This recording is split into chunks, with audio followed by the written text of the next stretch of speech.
back again. Just ruining YouTube. Just ruining it. Every week you say we're back again, like, you know, surprisingly. It's because it irritates Josh. It irritates you. I know. That's why I do it. All right, so you're getting a little revenge for the steroid talk. Yeah, every time. Well, it is a major topic in our sport. You may have noticed. And so is my catchphrase, Josh. All right. We have a special guest tonight Fair enough. with us tonight. We're very excited to talk to you. Eric Roussin. How you doing, man? Very well. Nice to be here tonight. Yeah. We're psyched to have you on, man. I've been waiting to talk to you for a long time. So, welcome. And let's start talking about WAL, since that's what we all watched last night, and it was a lot of fun. We were just chatting before the show about how much better the production values are this year, and the stories are interesting. Yeah, what did you think of the tournament, Eric, being a participant and the class in general, and how it all went down? Tournament was awesome. I've been to all three WAL finals, and they just get bigger and better. Well, I don't know if they were bigger this year, but the tournament is always super stacked. I think there were 27 guys in our class in the 195s, and everyone was, at that event.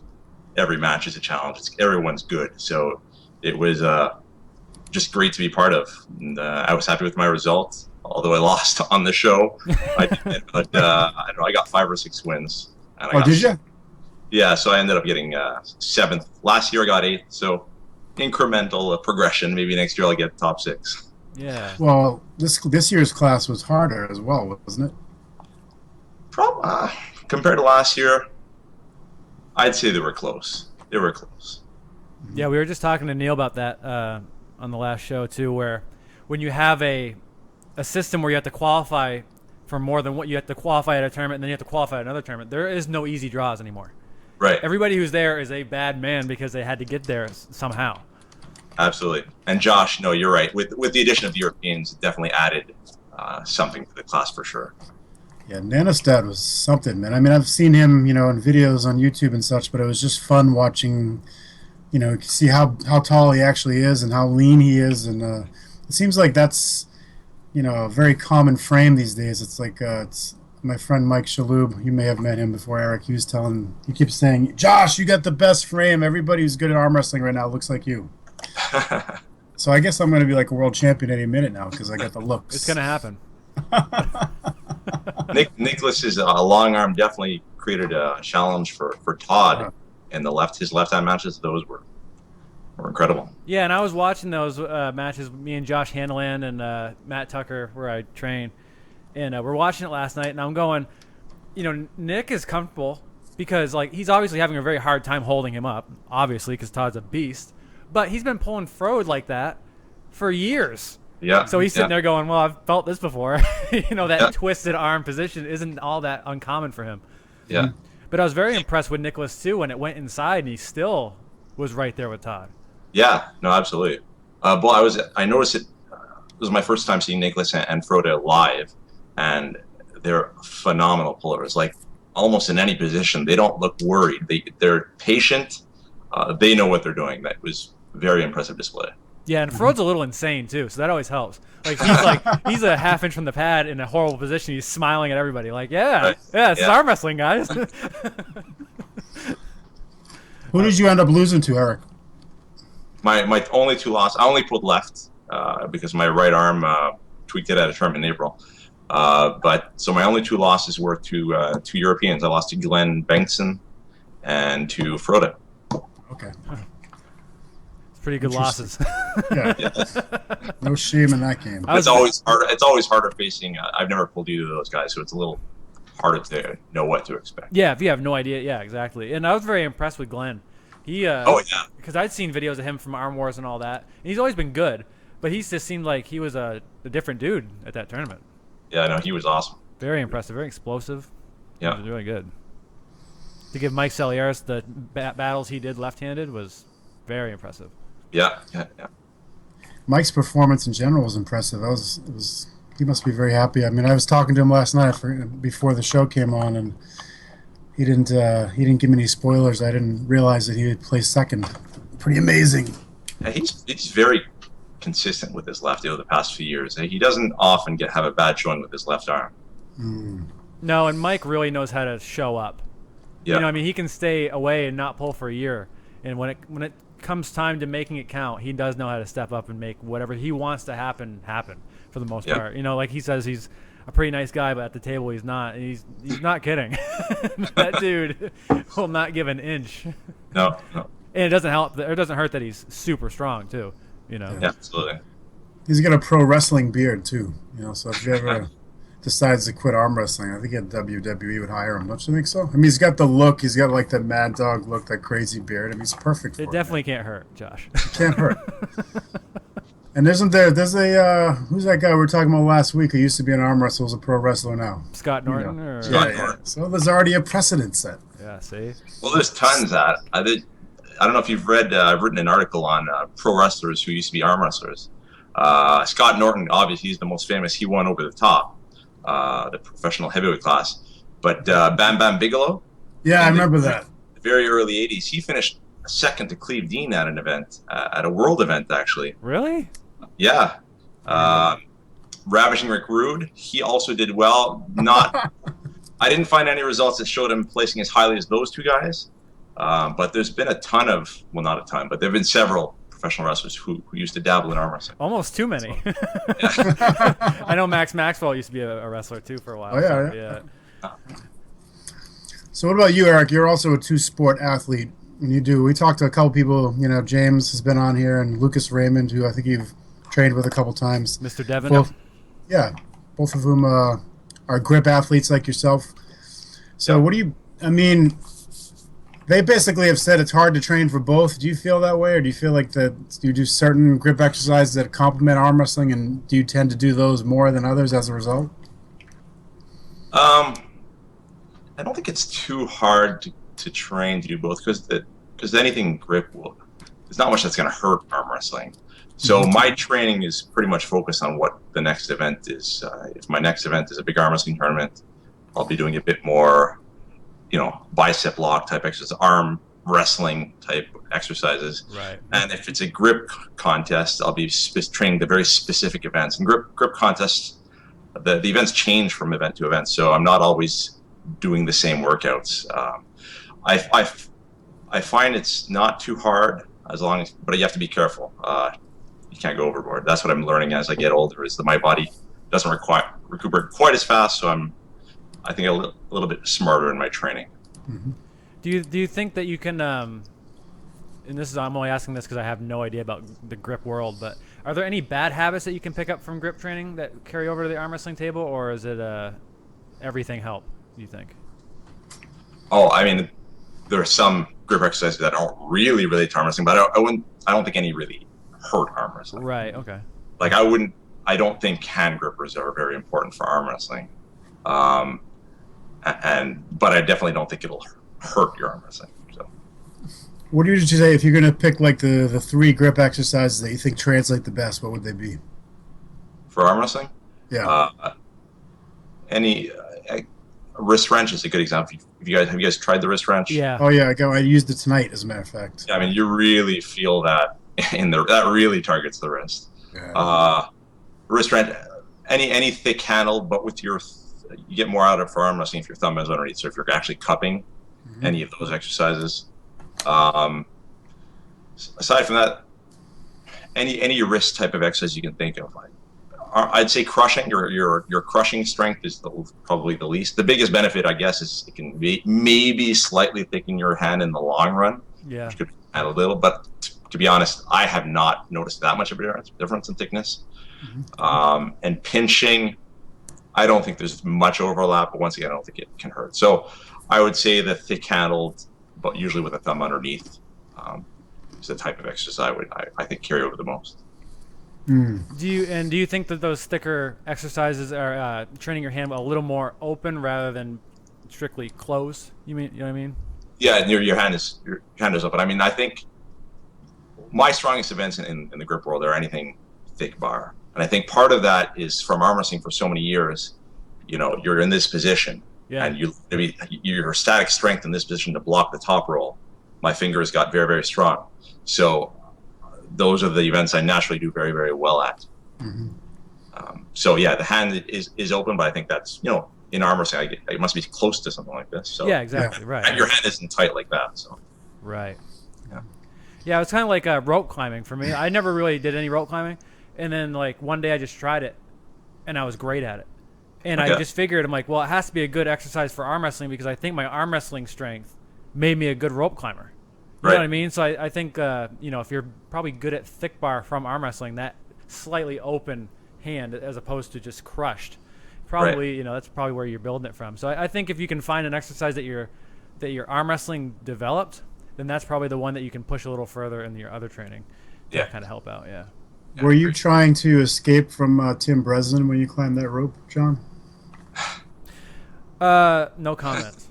I don't know if you know James Fitzsimmons, Eric, but he's a huge fan of pinch grip, specifically because it keeps people from slipping when he does his little arching backwards move, which is like a Titanic backwards top roll. And he practices the pinch grip specifically to keep people from slipping. I got to feel that move. He came up to a practice with the high hookers, I think over the winter, and I got to feel his move. But he didn't talk to. I didn't realize he actually trained pinching. That's interesting. Yeah, he does. He used to do 2x4 pull-ups with the pinch grip. Yeah. He competed in the 165-pound class back in the early days when he was in his 30s, and now he's in around 220. Right. He can't do it anymore, but that was something he can. I've never been able to do that kind of stuff, but I always think that there is some value to it if you have a style that's so top-heavy as he does. Plus, his fingers, as you know, they're like sausages. So not comfortable to grip up against. No, he's not. He's not comfortable with it. He has a huge hand, for those of you guys who haven't pulled him. We have a question for you, Eric. What is it like to train with Devin Lorette and the High Hookers? It's great. I mean, we have such a good team that we've built over. I've been training with Devin, I think, 15 years now. And we have such a good, strong group of devoted guys. And the way we practice, you may have seen videos, John and Devin put out some videos about the way we practice. No one's there to kill each other. We're all there to learn and practice. So having a guy as strong as Devin is great because you can go as hard as you want. It doesn't really, you're not gonna hurt him, and you don't have to worry about hurting your opponent. So for training with him, it's great. And Devin, along with a number of the other guys, Jeff Slater, we have a lot of great technicians and great at coaching. So it's phenomenal. The whole team is great. No complaints. I'm very lucky too. I'm very lucky that we live all together and so close to each other. So yeah, for sure. You guys have really become strap masters. It's something a lot of people talk about. I was talking to Rob Vidgen about it after the finals, about how he feels that other people have techniques in the straps that are just more advanced than most of us understand, and obviously Devin is the guy when it comes to that. I mean, do you think, is it something you guys do? I mean, is it just more time in the straps, or do you guys have special things that you guys do that others don't, that enables you to be so good in them? A couple of, like Devin, Jeff, John, these guys have really analyzed the strap much more than I personally have done. Mm-hmm. So I'm always listening to what they have to say, because it doesn't matter how long you've been arm wrestling, you can always learn little things. Yeah. So Devin likes to train on the strap a lot. Mm-hmm. I don't do it as much. I wouldn't say we're very different. There's a few guys who really know the strap, and that helps to have them around. But I don't think as a group we're doing any specific real strap training that's different from anyone else. We're just really being aware of when the strap is being put on, how you should have your hand, what you should be focused on, where you want the strap to go. Those little details. Mm-hmm. Yeah, and the little details become huge the further you get along in the sport, right? Yes. Those little tiny details, those make or break matches for everybody. Right. When you have guys who are so close as Rob Vidgen Jr. and Todd Hutchings, whoever gets the better setup is going to win the match. And it Right. doesn't, and the guy who gets the worst one might still win if they can figure something out. But when you're talking about 1-2%, when you're talking about the very top, that's a huge number. Yeah. That's moving a lot. That's when Todd looks at Rob and just Right. looks at him. It's percentage points. It's just Right. these little tiny points. It's almost nothing. Yeah.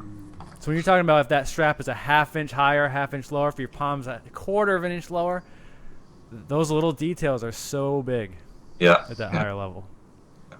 And I would not call myself a strap master to their level. I think I probably should practice a bit more of the strap, but it's definitely important. There's no doubt about it. So we talked about this online a little bit a while back, Eric, about you had done some amount of research in the past about other strap methods that were used prior to this one. Do you think that, and what do you think about the current system? Do you think it's as fair as we can get it, or do you feel like there was something that was better in the past that we used and lost track of? I haven't tried all the variations of straps that I've read about. I think the fair strap is definitely a step in the right direction, the way it's tied. Is it ideal? I don't think it's perfectly equal. So I think there is innovation. I know in Australia, I think they came up with just like a double loop type strap. So I definitely think it can be improved upon. I'm not sure that anything in the past has really been better. And when you hear about people duct taping hands, I don't know if that's fair. Definitely uncomfortable.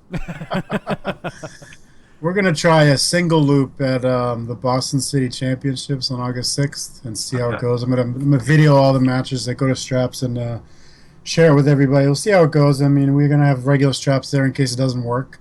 But one thing about the single loop is it is absolutely equal regardless of what side you get.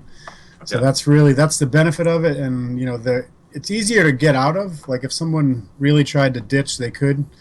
But my view on that particular point is if you slip intentionally, it's supposed to be a loss anyway. So we'll call it. And I don't know, there may be some other weaknesses that get exposed when we practice it, but it'll be interesting to see how it goes anyway. Is this the first time you're using it in the tournament? Yep. Oh, cool. Well, that'll be interesting. Really interesting. Yeah, we've been using it in practice a lot and, trying all different positions, and it actually binds the hand much differently. And so people that love the strap now don't like it. And that's because it equally binds you whether you are doing a hook or a top roll, whereas, at least people say that the current strap is slightly advantageous towards hook techniques, although, Nicholas Nanestad proved that wrong in my opinion. But anyway, people feel that it's a little bit better to hook in that strap than top roll. And this one, it's identical. You can't do a full hook, you can't do a full top roll because your hands are pretty tightly held together.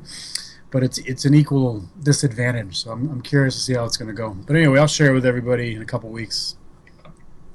Cool. So we got questions coming in for you. Let's see here. Oh my God, you got all these questions. You're popular, man. I don't know where everybody's from, but I'm just going to throw some of these out there. So about training, with you and Devin and your team in general, how much time do you spend slow pulling versus ready goes? And that's from Cody. Well, we don't do ready goes. There you go. We don't do them at all. At least I don't do them. Devin, no one that I see does them. I guess if people wanted to have a match, it can happen, but it's not part of our standard practice. Do you spend time specific to getting to straps? So, waiting ways to get out of bad positions so you can get to the straps. Is that something you guys talk about? That's something I'm trying to give. I'm too much of a fair puller. I don't like intentionally bailing. I don't like all this. And they're telling me, get to the straps, Eric. You're so strong in the straps. Get to the straps. So but my worry is always, trying to slip out and then the guy holding onto your finger again. Sure. That's what the fear is. So I'm trying to practice that a bit more in practice, just trying to.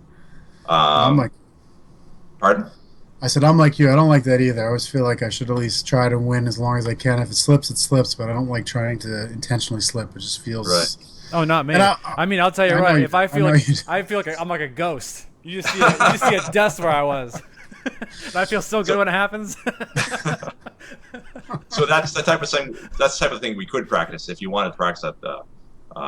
But it's not Yeah. there's not a set class. It's not a classroom setting. But whatever anyone wants to practice, we'll be open to it. Did you start grip training or arm wrestling first? Arm wrestling. I've been arm wrestling since 1996. That's what I thought. So yeah. There was a question from Mihai Constantine who wants to know: do you feel that the all the grip training has helped arm wrestling or just not hurt it? I think it probably has helped. I don't see a direct. I can't say for sure, but I've had a good year or two, so I think it's probably in part to the grip training, but I'm not 100% convinced. Yeah, definitely did not hurt. Yeah, I think if you're lifting really heavy weight with your hands, it can't hurt. Right. You know what I mean? I don't see how it couldn't help some way. Right. Even if it was making you a little more durable. You know what I mean? Like there might be some benefit where you're not necessarily, not that you're weaker, but maybe you're not necessarily stronger from it, but maybe you can just take a better pounding. You know what I mean? Maybe you don't have quite as much soreness or something after that. I mean, there's always something that helps somewhere. Even if it's a little bit better hand endurance. Yeah. Right. You know? I know that whenever I climb steadily for a few months, people start to complain about the way I grab them more frequently. So I think that, it's definitely, my hand gets stronger. Rock climbing? Yeah, rock climbing. What other kind of climbing, man? Most of us can't go climbing. I don't have to run away from Tim as much as you, so I don't climb ropes. Come on, Josh. I moved across the country to get away from him. Yeah. No, I think it makes a difference. First of all, I mean, for me, I feel the muscles in my hand getting a little bit more solid and a little bit bigger from rock climbing. And I think that does, because I have a big hand already, that helps me get even a tighter grip on people. And I think, people feel it.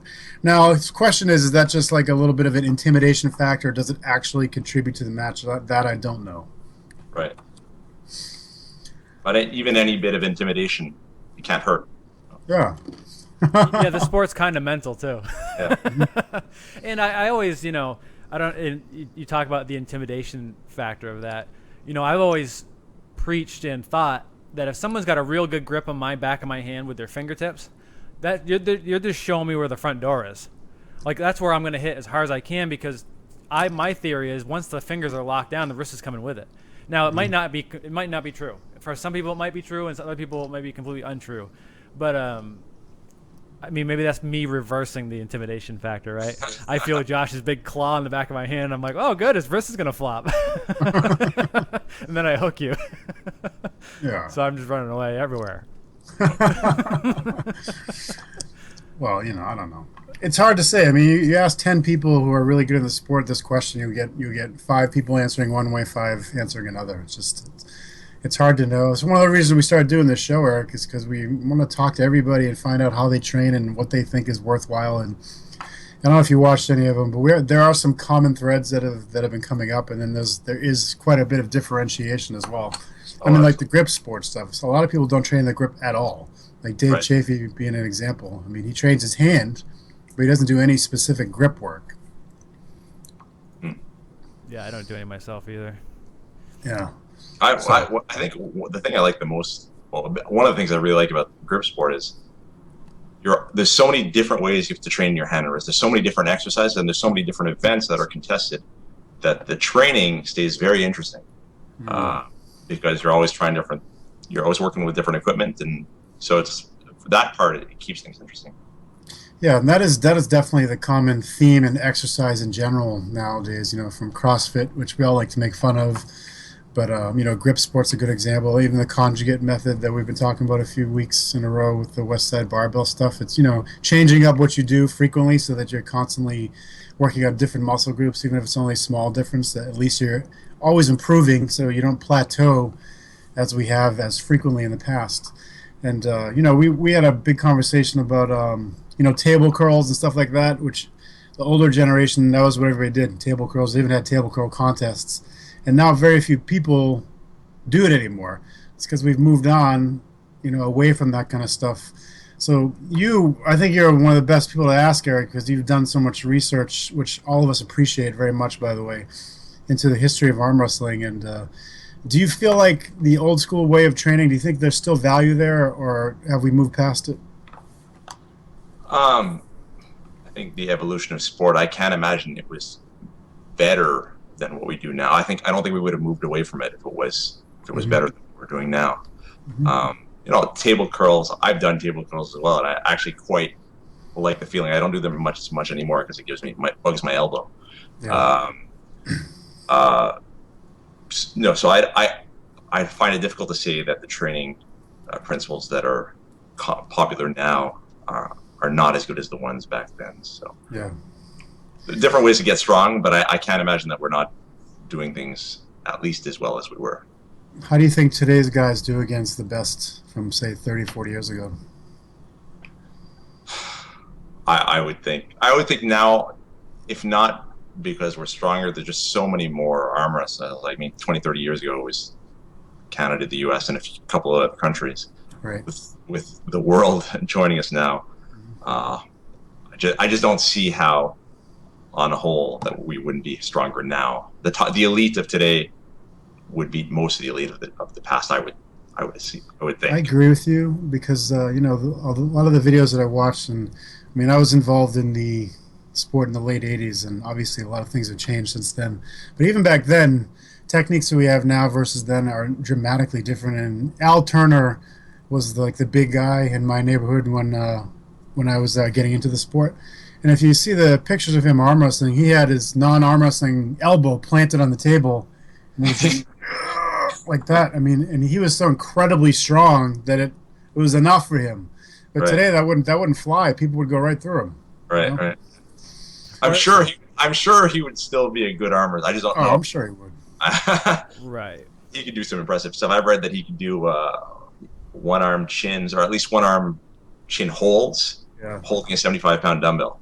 Yeah. That's impressive. And he was a big Well, man anyway, right? Yeah, 200 Well, that's pounds. the thing about him. Yeah, exactly. You're right. He was 200 pounds, but he always entered the super heavyweights because he was embarrassed to admit that he was not that big. He wanted people to think he was bigger than he was. So I mean, if he had entered the 198s, which is what his actual weight, he probably would have never been beaten. Not that many people beat him anyway, but I love those pictures. Sorry, John. Go Well, ahead. then you also have to think back then.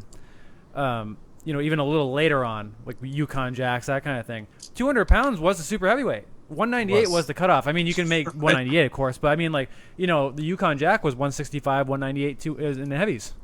Yeah. Yeah, it's interesting. It's actually very interesting. I was looking back at some of the old, because I kept some flyers and stuff from the tournaments I did back then, and there was always like 130s, 140s, 150s, 160s, and like you said, it stopped at 200. And that's an incredible difference from today because it's very rare to see anything under 154. I mean, at the Nationals, you'll see a 143 class, but that's about it. Right. And why do you think that happened? The people have just gotten bigger or what? I don't know. In Canada, it's been the same thing. At 132, 135, those classes when I first started had a fair number of guys, but there's hardly anyone now. I don't know if it's a matter of there's a couple of years where the attendance was down, so they stopped offering the class. And if you stop offering the class, well, those lighter guys, there's no point in seeing light. So I don't know exactly the reason. Yeah. But to get back to your point about the Yukon Jacks, I think if there was still just 3 classes at a pro event, they would be similar to that. It might be slightly high, maybe 170, 210 and up, but we'd still have, because it's only 3 classes, you're always going to get some sort of mix in that range. Oh yeah, absolutely. Yeah. Well, that was the whole argument of a lot of people used to complain, a lot of Leonard Harkless's tournaments, it was 198, 242s, and heavies, and someone's like, "There's no 220 class, no 220s." Right. But you got to look at it too that when you look at the 242-pound class, most of the guys who were doing well in the 242s did just as well in the supers. Like there's this, we were talking about it with I can't remember who we were talking to on the show, but we were talking about how long the first however many years of the sport, the best arm wrestler on the planet was 215 pounds. Right. You know what I mean? So you're talking about these 220s and 242s and where these weight classes come. It's just strange that for so long, even when Devin was the man, 245 at what, 6'5", 6'6"? That's not like when you think of the strongest arm wrestler on the planet or in a strength sport, the best, you don't think of a guy who looks like a basketball player when he has a hoodie on. You know what I mean? You just don't think of that, but it's just the way the sport works. It's strange. Yeah, yeah. Because we were talking about Trubin, how big he is, and he's not. We were talking about he's huge when you meet him, but it's scary to think like he looks like he could fill out a little more. Right. Like you look at Pushkar. Pushkar is just, it was you. It was. And you look at Pushkar and he just looks like a tank. But he looks like he's built just like he should be. Right. But you still look at Trubin and you're like, he could still add on a good 10 pounds and you still wouldn't look weird. Right. Which is just insane. And did you see those PAL matches, by the way? No, I didn't see. Well, actually, I've seen some of them since. I didn't see them live, but I've seen clips of them, and I'm aware of the results. Yeah, Pushkar was scary, huh? Yeah. I figured if he got his hand cracked back a little bit, like, and Trubin would be in it. But he just lost his wrist a little bit and just kept rotating through. Yeah. That's insane. Yeah. He probably listens to our show and trained his weaknesses. That's most likely what happened. That's my guess. Anyway. Me too. All right, so we have this gentleman, Evan Keller, who both of you guys know. He says he competed against you, Eric, years back in a grip strength, and apparently he beat you, although he thinks you would crush him now. But he thinks that you're one of the best sources of info in the sport. Does he actually have a question? He doesn't have a question. He's just basically giving you some adulation here. He also says you reffed him in the Minnesota State Championships, John, so hopefully you didn't follow him out. So there you go. I'm sure I didn't. Yeah, I haven't seen Evan in a couple of years, but he's a good guy. Yeah, well, he thinks you'd kick his butt now, so that's a good thing. So about the Jamie Sheldon just asked a question, which I want to ask, and also leads into just my interest in general and what brought you to the, researching the history of the sport and keeping the arm wrestling nostalgia stuff going and the updates you do, those really cool stories, about the best arm wrestlers of various decades, which I think we all read and enjoy because it's fascinating. It's like, Definitely. It's like reading about old school strongmen or whatever. It's just, there's something legendary and epic about like times gone by and that kind of stuff. So Jamie's question was, have you written a book about the history of arm wrestling? And if not, why? Because he would buy 2 copies. Ooh. And to follow up on that, what got you interested in it in the first place? So, okay, I'll answer the second part first. So I thought it was always odd that I would hear about all these great arm wrestlers and how they've won 20, 30 world championships, and online, even online, I couldn't find anything. Before I started doing this in 2010, I couldn't find anything from the pre-internet days. So I thought it was a shame to sort of lose this to history. If no one starts doing this research and keeping it alive, it could be forgotten forever. So I decided, as a summer project back in 2010, I'm gonna do some research. I'm gonna research the history of arm wrestling. This is gonna be a nice thing to do over the summer. It didn't take me long to realize, after speaking to a few people, doing a bit of research, this was, at least the way I want to do it, this is going to be probably a lifeline hobby. And initially I thought, I'll write a book or I'll write something. The detail that I like to get into, it makes the book would be thousands of pages basically for the type of stuff I want to eventually cover. And then really that's why I decided not to do the book. Is just I'm nowhere close to what I've put on my website is only a fraction of the stuff I've accumulated. I just don't have the time to write it all. Yeah. And it's hard to keep it all and then publish it in a book one day. It's just too long for me to wait. I like to release things as I knock articles out, or there's just so many things I want to write about. And really that's really what I feel my biggest contribution to the sport. I mean, I love to arm wrestle, but really that's what I feel. That's my gift back to the arm wrestling community, is really researching everything. I've spoken to, I don't know, maybe not 100 people, but dozens of people. I've sifted through thousands of old newspaper articles online. It's and newsletters, and so I just really, really love finding out about a tournament that I never knew existed, that had all the big names there, or finding out, or really this person lost. I thought they never lost, or I'm always discovering some new cool stuff. So I just love it. Oh, we're glad you do it, man. Because I always get excited when you release one of those things. I love looking at those old pictures and like these crazy people with like gigantic arms and hands, and just imagining what the matches look like. Because there's so little video of much of it, so it's just fun. It's always fun to watch and read when you put those up. So I know I appreciate it. I think you should eventually, maybe when you retire, some island or whatever, you can put the book together for all of us. I'll buy 2 copies too. I like Jamie's idea.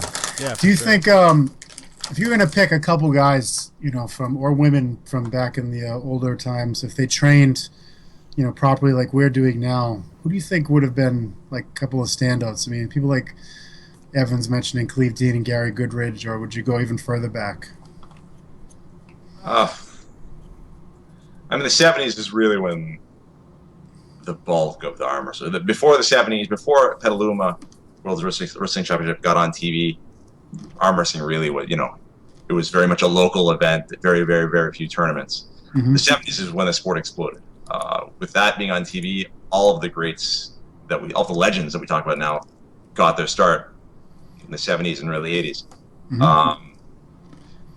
The guys who completely dominated at the time, I'm assuming if they were able to train and with the technique of today, like I would think Johnny Walker, Cleve Dean, if he had, basically he didn't have much competition. When Cleve Dean was arm wrestling, he was the man right out of the gates. Yeah. Mm-hmm. If he appeared now with the push cars and the Saplenkovs and all that, and he'd be motivated to train, and there's no doubt that he would be good, but he would have probably been even better training nowadays. Oh yeah.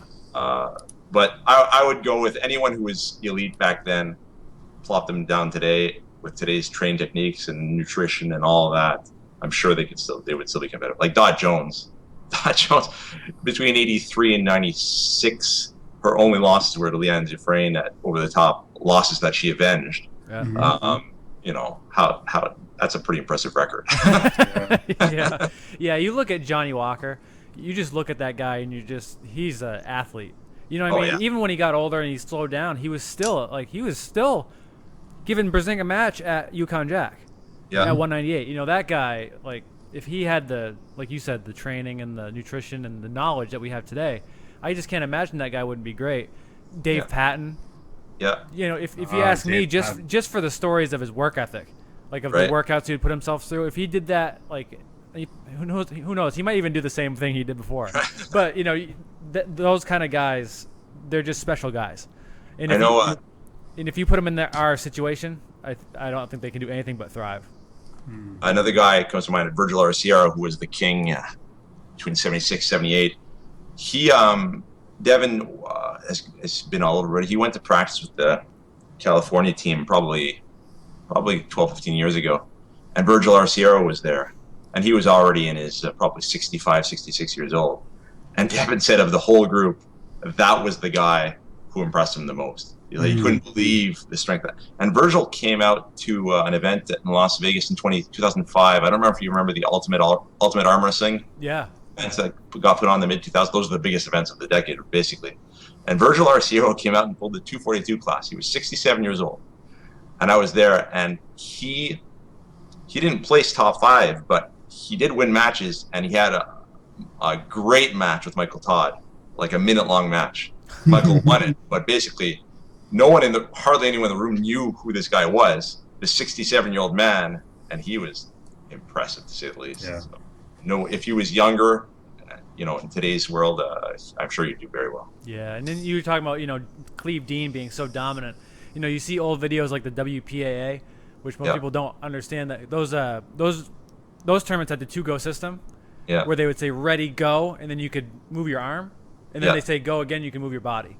Right. And you'd see Cleve just go ready, go, and just push. I know. It's ridiculous. They didn't even get to the second one because he was just so strong. Insane. It was insane. It's incredible how strong he was. I saw him on, he was on at least 1 year of the World's Strongest Man. I think actually it might have been 2 years that he was on that show. He actually did pretty well. So it just tells you what his overall level of strength was. It wasn't just something that was unique to his arm like some of us. And he wasn't one of the guys who actually trained. It was all farm boy strength. Yeah, exactly. Farm boy strength, exactly. Yeah. Just a big, strong guy. Yeah. And then if you were to channel that, like, to very, very, very specific, Yeah. wow, crazy.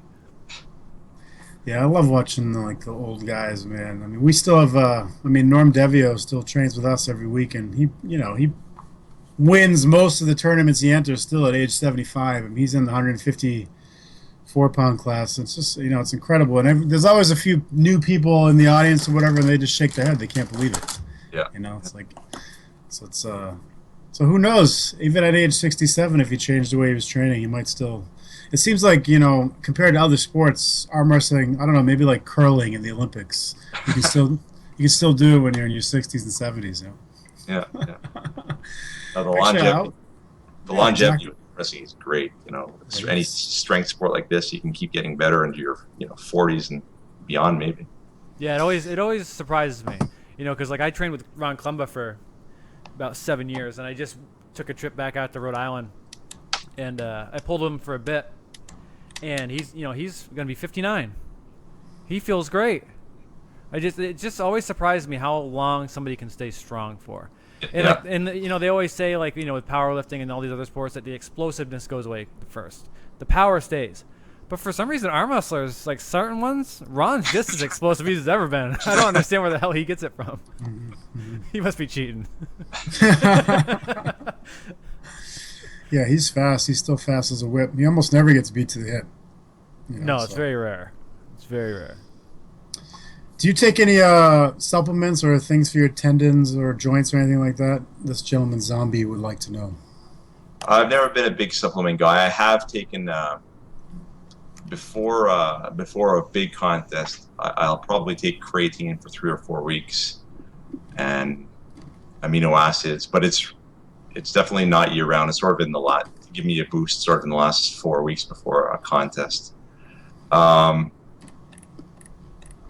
probably benefit from some protein on a daily basis. I don't seem to get around to taking it, and I seem to I seem to keep making gains without it.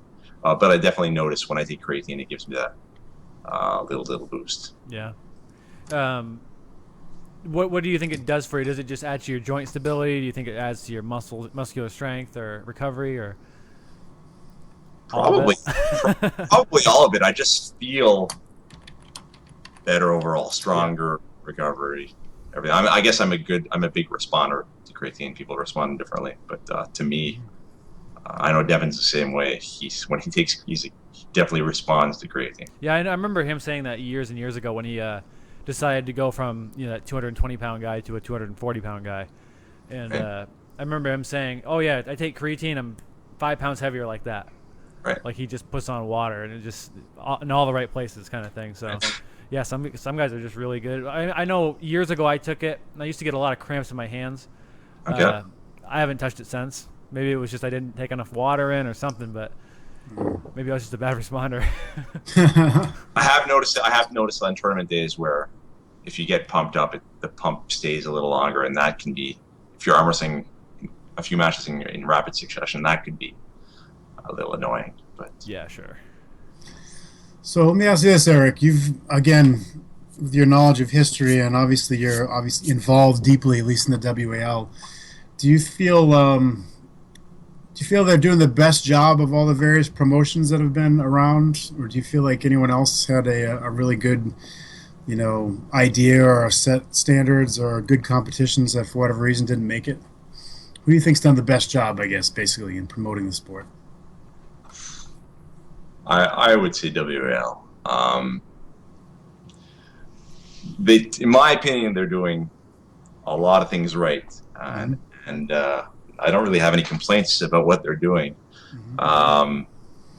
It reminds me a lot of what the WPA used to do. To me, WAL is WPA. What WPA was 40 years ago. Mm-hmm. WPA, what they saw Petaluma on TV. And they're like, we can do more with this. It doesn't have to be just a yearly event. Steve Simons, the founder of WPA, he says we're going to start having qualifiers around North America. All the qualifiers will build. So that's that whole. It's not a revolutionary system, but holding qualifiers a bit everywhere. Top guys qualify for the year-end finals. Year-end finals televised on TV. Steve Simon's WPA did that for several years. Big money at the finals. Now the big money in the 70s, it was good. Don't get me wrong, but it's nothing compares to the money that WL has been putting into these events. Right. It's yeah, I'm curious. There's a lot more things that they talk about that they want to move into. They want to move into super matches or special invitational events like the one they just did, the 3-on-3. They want to do into that.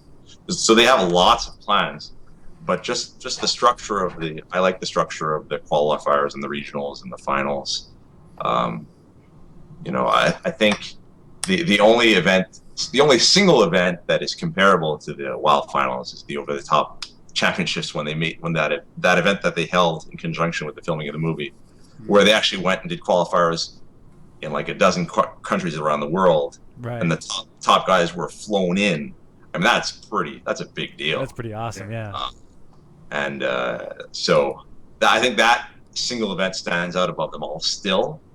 Although I would say the regionals last year, WL, when they had the 3 regions on the same weekend in Las Vegas. Yep.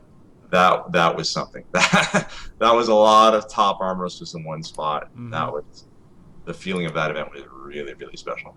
And correct me if I'm wrong too. I don't know why this just popped in my head, but the WPAA back in the day, was that a single elimination tournament? Yeah, it was. In the opening rounds at the qualifiers, it was sort of flexible. If there weren't enough players, it would be even round robin at a qualifier if there weren't enough people. Oh wow! Or elimination. But the finals, they were definitely single elimination. Petaluma as well was single elimination for many, many years. So you can, and they weren't seeded at the beginning. WPA was seeded, but for many years, the early days of Petaluma, that's not seeded. So imagine facing the top guy right off, that would suck. And just think about the pressure of that too. You're planning a trip, getting on a plane, and to a tournament, if you lose once, you're done. Yeah. Yet they still attracted 100 entries in the class. Right? Exactly. That's so incredible. Yeah. So would you have any recommendations for WL of things that they should do to make it better? I mean, like, for example, seeding. Is that something you think they should consider? Well, they do seed. I think for the finals, they seeded at least the top 4, if not the top 8. So if you're doing that type of seeding, at a minimum, that's a step in the right direction. I think seeding at those events it makes sense. I mean, if you want the top guys to face off near the end, so I'm all for seeding. They're constantly working at improving.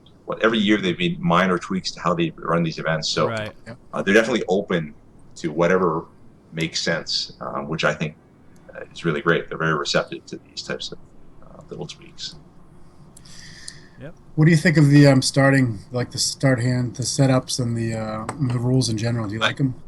I do. I do feel it's more fair. There's, they set the hands. The hands are set at a similar height. Palms are same height. I seem to be doing quite well. So first I like the rules. Maybe it's just because I seem to be doing okay with the set. Sure. But they don't waste the time of taking the 30 seconds to get everyone lines up. Simple. No one's complaining. Everyone knows what they're getting into. I think it saves time and it makes for fairer starts. So I like it. You got to respect them, because one thing about WAL is they do what they say they're going to do. I mean, if they're going to say a tournament's going to happen, they're going to happen. And that's what I like that's one thing that I like. And also they don't announce things before things are locked in, so sure.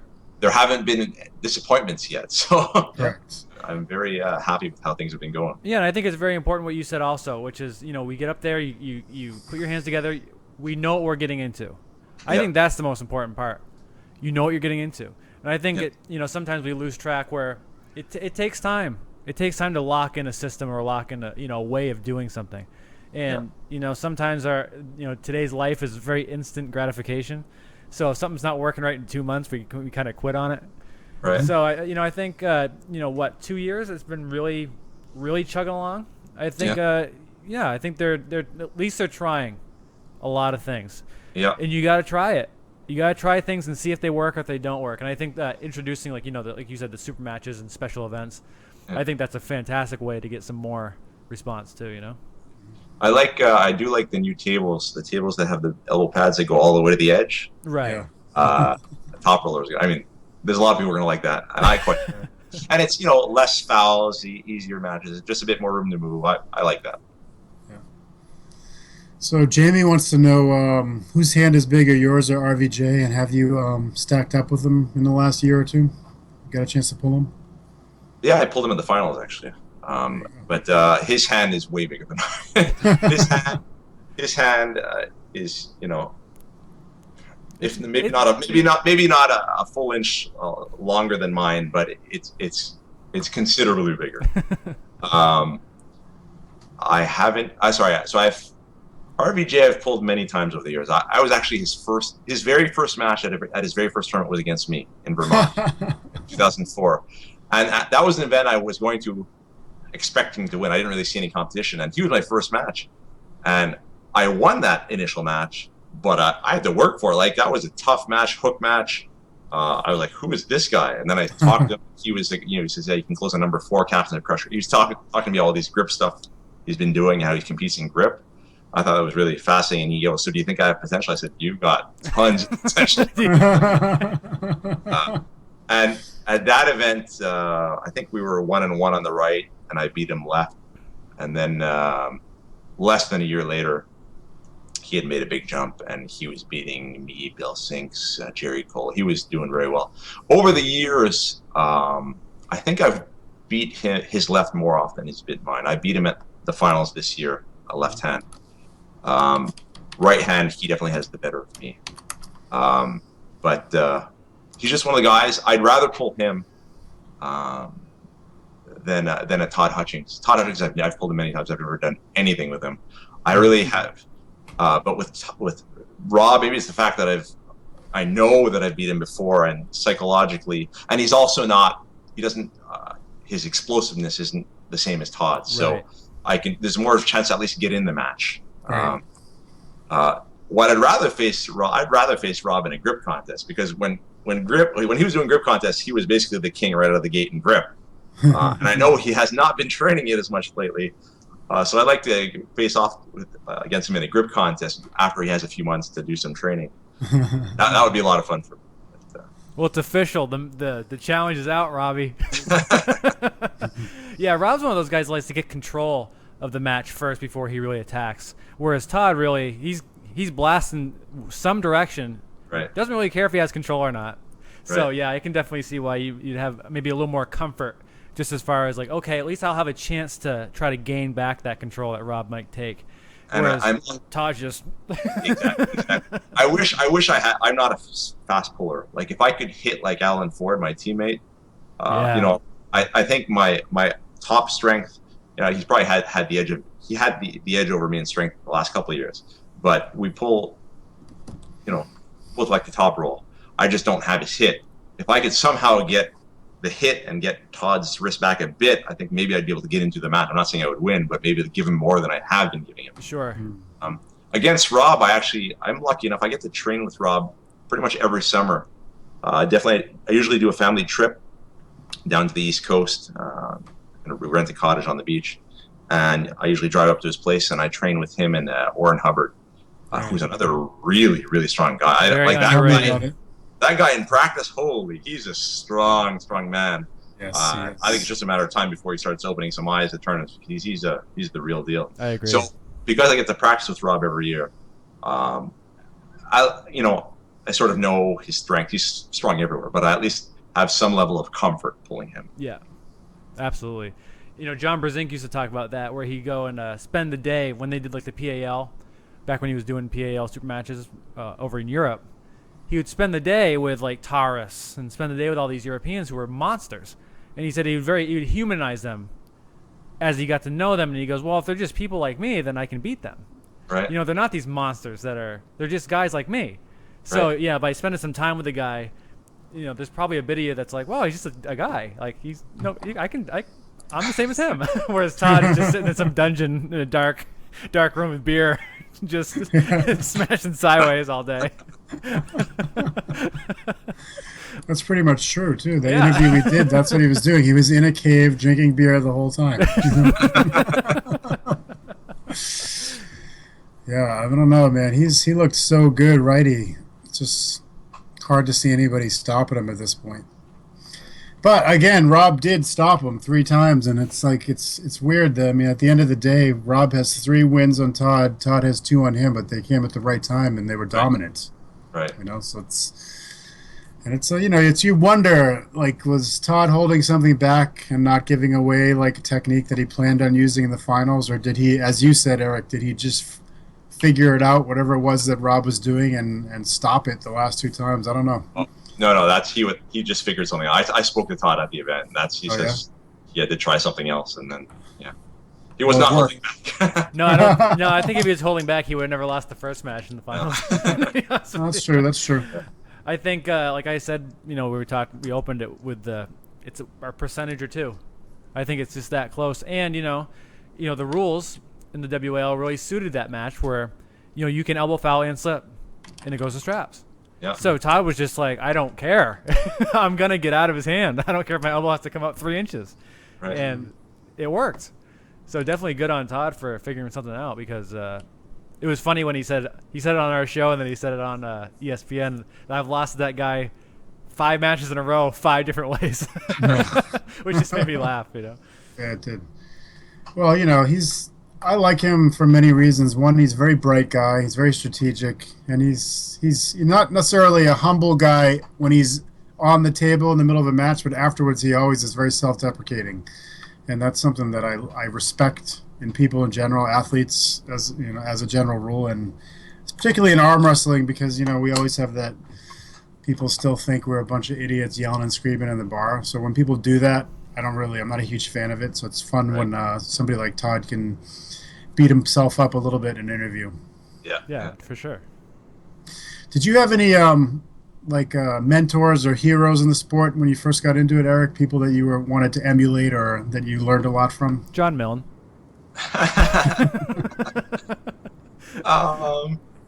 I mean, the hero. I mean, John Brzezinski, like many other people, that's somebody that I heard about right as soon as I got on the sport. I heard about him, and so he was always sort of, I guess, a hero of mine.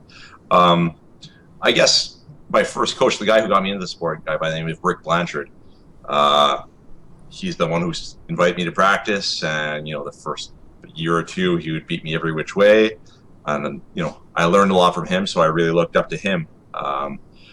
Aside from that, I don't really have any mentors. I've just been very fortunate to be around lots of guys, like great group of guys throughout my 20 years in the sport. So, but John Brzezinski is probably the guy, at least as terms of a hero. I would probably say Devin. The thing is, Devin is such a good friend. It's a little different when you're somebody's friend as opposed to somebody athlete you don't really know and you just look up to him as an athlete. Devin is amazing. What he's done and what he's able to do is off the charts. But I guess I don't see him in the way that I've seen other athletes like a John Brzezinski, just because he's a good friend of mine. Right. Yeah. That makes sense. How do you think he would do against Oleg Zoke today? Devin? Yeah. I think Devin would win. I think the matches would be similar. I know Oleg's just a young guy, probably stronger than he was. But Devin also, today. Devin just had surgery, so Devin will lose today. Did he just have surgery? Yeah, he did. Yeah. He missed on his left elbow. Oh, really, man? Right at a week after WAL. So yeah, Devin's left is out of commission for a while. But Devin a month ago, I would still think Devin would win, but I think the matches would probably be similar to how they were back in 2013.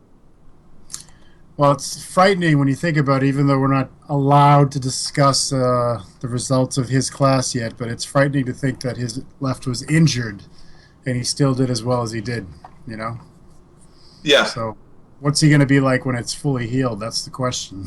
Well, the right arm is coming back, so it took 3 years, and hopefully it won't take as long with his left, but yeah. He knows what to expect now with his left, so yeah, you kind of throw out some of the mistakes he maybe made with the right, Exactly. Yeah. I'll tell you, that's my one area of disappointment with the WAL is like the rigidness of the contracts in terms of super matches with international people. I totally understand why they don't want to get, people that are involved in other organizations in the United States where they could, in fact, be televised on CBS Sports Network or whatever. But with international guys, I wish there was an exception. So people like, we were talking about the Supermatch format earlier that WL is starting to roll out. If they could do it against people like Pushkar and Saiplikov and Oleg Zok and Zoloev, guys that aren't currently available or aren't currently eligible for the WL. So at least we could, because I want to see people were posting nobody in the United States or Canada can beat Oleg lefty. I don't think that's true, and I would like to see Travis Bajan and Devin have a shot at him, that kind of stuff. So I hope that they either invite more countries as they go on, or if they come up with some kind of agreement with somebody like Igor or what have you, so some of those matches can still happen. Right. I know the plan is to continue to expand, so we'll see what happens in the future.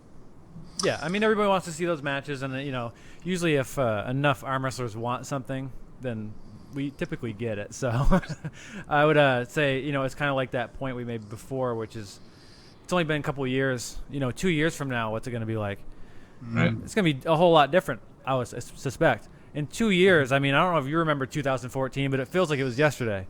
So it's hard to live through it, but then you look back and you go, man, that really flew by. Does it feel like you've been pulling for 20 years, Eric? No, no, it doesn't feel like 20 years for sure. Right. I think pullers should realize that right now we're in a situation where this is the best time there's ever been to be an arm wrestler. The amount of money in the sport right now and the events that are being put on, just think to where we were 10 years ago. Every year there's been sort of one or two events, but in terms of something that sticks around and something that grows, nothing's comparable to what we have right now.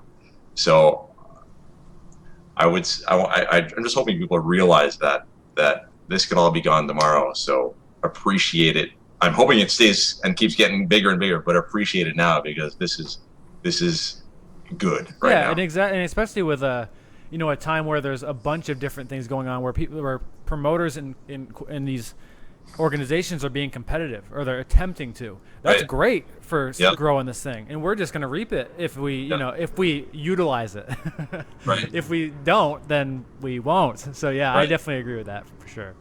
Well, I was driving into work the other day, and they were talking about the concussion issue in NFL, and that more players are retiring early, and less people are letting their children play football and that kind of stuff. And they go, "What's going to take over for the NFL?" And then someone said, "Arm wrestling. Have you been watching it on ESPN?" So when has that ever happened before? Yeah. So we definitely have a lot more exposure, as you said, Eric.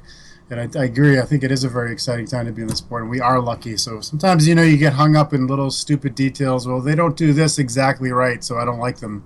Yeah. But the reality is they're providing a huge amount of exposure for us, far more than we've ever got, at least in my lifetime, that I've ever seen. It is something we should be grateful for. Absolutely. Exposure and money. Arm wrestlers can make, a lot of money. Like the top guys can make 20, 30, 40 grand a year. That's never really happened before in arm wrestling. Yeah. So the fact that it's even possible is awesome. It's true. Absolutely. Hey, Eric, we haven't really talked about what you do for arm wrestling training in general. I don't know if you want to talk a little bit about it. We usually give people a chance to just talk about what they do in an average week, how much they pull, what kind of weights they lift, that kind of stuff. Okay, so although I train with the high hookers, I do not arm wrestle as much as guys like Devin and Jeff. Those guys, Devin would arm wrestle every day if he had to arm wrestle with, basically. I just can't arm wrestle that much. So I arm wrestle much less frequently. These days, probably only once every 3 weeks, maybe. I've always felt that I make gains when I do the weight training I do. And maybe it's just the fact that you can sort of measure your gains with weights. Sure. So you're getting stronger. But to me, I feel the table I like for practicing technique or how to slip out or that type of stuff. But I feel my gains are made in the weight room. Mm-hmm. For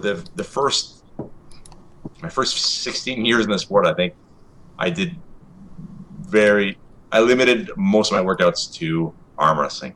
Past couple, 2, 3, 4 years, I've been getting a lot more into the full body, maybe with the grip sport, where I have been forced to do deadlifts because one of the events is an axle deadlift. So I started doing a lot more full body, and I definitely think that has been helping overall. Yeah. So I do full body workouts, and a lot of it is even some bodybuilding type sets. Like I'll do sets of 6 to 8 type thing of hammer curls, full range. That's another thing. I didn't used to do full range. I used to do a lot of static locks. Hold the bicep at 90 degrees for 10 seconds or something. Sure. Table curls. So I don't do quite as much static as I did, even though the static isometrics really, I saw a big boost in strength when I started doing those for arm wrestling. Yeah. That definitely. But now, maybe aches and pains of getting older, I'm doing a lot more full body, full range, just feels better to me. Mm-hmm. I do some element of grip work, hand and wrist work every day, partly because I do grip sport, but I won't do the same thing. So if I'm doing a crushing exercises one day, I'll do maybe that once a week. Then I'll do a pinch workout. Then I'll do a thick bar workout. Interspersed, I usually do like bicep and wrist work, arm wrestling type workout on the same day I do thick bar. But I don't really do anything revolutionary, but I train consistently, pretty much every day. Just keep at it. That's what Devin likes to say is don't stop doing it. Don't stop arm wrestling. Don't stop training. If you're hurt, keep doing something, work around your injuries, but just don't stop. Yep. Not to say I don't take deload weeks once in a while, but nothing really. One thing I lack, and I should train it more, but I never do, is I'm a very strong arm wrestler.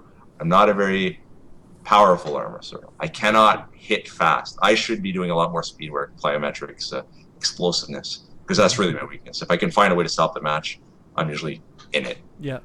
But a lot of my matches, I lose off the go, and it's unfortunate because I'm sure if it was a slow pull or if I got to get into it, the match would look a lot better. Right. So I feel that's what I'm lacking is explosiveness.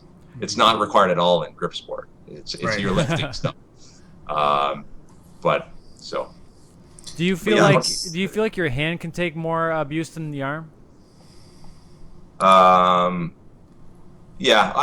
Well, once again, that's because I'm working different elements of hand, right? Sure. Pinch, crush. It's all slightly different. So I would say there's nothing that I would want to do every day. I would think that would be too much. But my hand can take more only because I get to work it several different ways. Sure. More so than my arm. It's interesting, like the idea of plyometrics is not something that people have really talked about yet. But I've been looking into that myself in the last week because I feel the same way. I mean, if I have a decent hit, but I still feel like it could be better. And usually if I get someone over a few inches, I don't lose. So, I mean, if I'm able to get that, then I do well. So I feel like improving it, working on the speed and explosiveness as you're talking about, is something I'm working on too. But I almost feel like some people have it and some people don't. I agree. But Yeah, I'm sure that everything can be improved, but there's a limit. I think your reflex speed is genetic, or it's something is in you. Yeah. But there are some fast guys who are just always fast. Some Yeah. slow guys are always slow. But I think the slow guys can get faster. Yes. But I'm sure there's a limit. Yeah, that's like a percent. You may be able to improve 10 or 15 or 20%, but that might be enough. Right. Interesting. Yeah, I don't know, man. It's one of those things, just you don't know which direction to go sometimes, so you just try something and see what happens. Yeah. Do you feel like, are you still making strength gains in general after 20 years? I am. I feel like I'm just getting into my man strength right now. I'm 39 now, and I'm the strongest I've ever been, and I'm happy that I started out in the 200-pound class, and then I gradually moved up. I guess the heaviest I've been was 230. That was probably around, 2012. And then I made an effort to lose some weight. And then when the WL came around, 195, okay, that's my class. So I walk around 200. But it's taken some time, but I'm now at 200 pounds, as stronger than I've ever been, even when I was 230. So That's another thing about the beauty of this sport is you can keep getting better for so long, which is Yeah, great. it is great. As long as you keep that consistency, right? Right. That is, like you said, I don't do anything revolutionary. But honestly, with a lot of arm wrestlers, that is revolutionary. Right. Is that you just don't stop and you're consistent. That's the Right. hardest thing. That's the one thing that you see a lot of people when you talk to them in practice. What, how you been training? Not as much as I should. Right. And it takes very little time to lose that momentum in that ground, and it takes so long to build it. Right. Consistency is so big in these kind of sports. Right. Right. Absolutely. Are you eating, Josh? Look, man, cookies are part of my thing. If I don't have cookies, I can't think right. He's training. My brain shuts down. He's training It's part right of my now. training. It is training. I did training tonight. I did a wrist wrench. I did hammer curls. I feel great. So, Eric, this has been awesome, man. I want to get you on again sometime, and talk about the book that you found time to write. We'll help you promote it, make sure everybody buys a copy. Definitely. 2. And I'm going to come up there. I want to train with you guys sometime soon. And I told Devin the same thing. I just want to spend like about 6 weeks in the straps so I can figure them out because I feel like I still am a complete idiot in the straps. But we appreciate the time, man. I know you're busy. I get a lot of stuff going on, so we really appreciate you spending an hour plus, an hour and 20 minutes with us. And thank you. Yeah, it's definitely been a lot of fun. All right.